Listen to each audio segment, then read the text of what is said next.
She's the Mrs. Overall of our movement.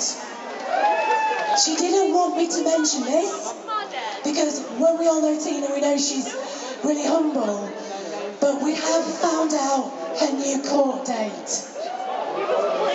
They are trying to cut the heart and the head off our movement, and we will not have it.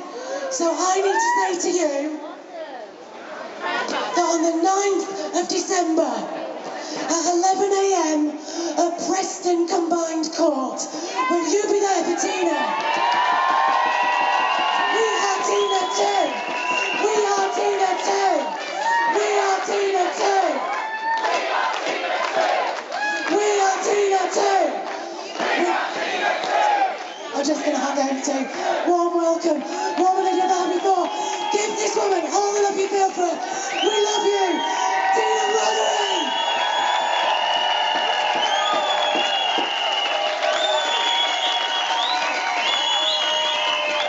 Intros are so hard to live up to. You know, we were talking about today online and about it being a rally, and someone said it's a demonstration.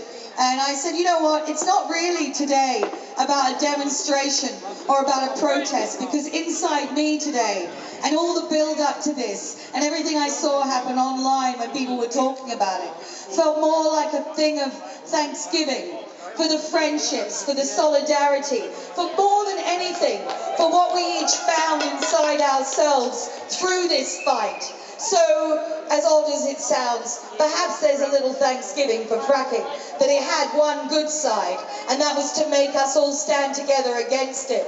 And we have done amazing work, and I think that the biggest round of applause for the entire day should happen for ourselves, for the work we put in, the fact that we started as nothing, and we're here today solely on one subject, and we made it to over 2,000 people today at our peak.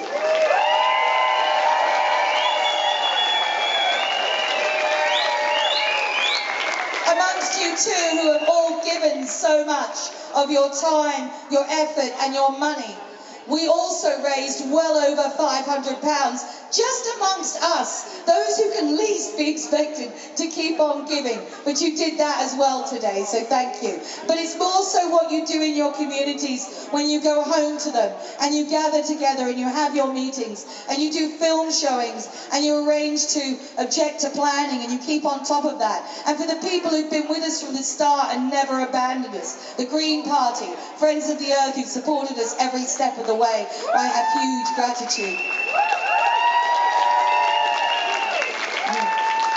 I'm not going to steal too much time, and if you can make it on the 9th, thank you very much. It is what it is, and it's not about being Tina, it's about me representing what an activist is, what's done to an activist to stop us doing this. So why are they taking me to court, and why do I have to spend 14 nights in prison?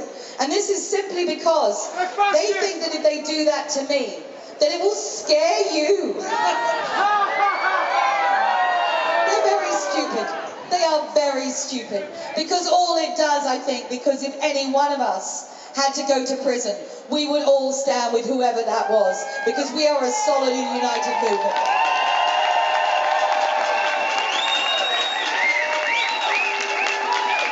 Of course there are ups and downs. We have our moments. I have to admit, today didn't come together with the finest of ease, but it came together. At one point in the week, we were panicking a bit because a few things weren't quite going according to logistical plan.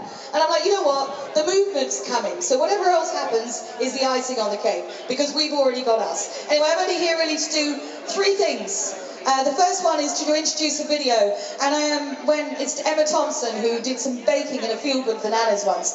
And she asked me, what do you think is important for me to focus on? And I said, you know what, there are people who rarely make it to this stage, and that's the protectors of the camps. And I wanted her message to mention what we call them quite often, which is the investor removal team, because it is through their actions that we have crippled this industry financially. That every time they blockade and set up a camp and look very unfriendly, they're very good at that to the crackers. That's when you read in the investor press, UK public shale gas opposition deters investors. So our investor removal teams in the field, thank you to you, to everybody who puts up with the cabs and endures so much.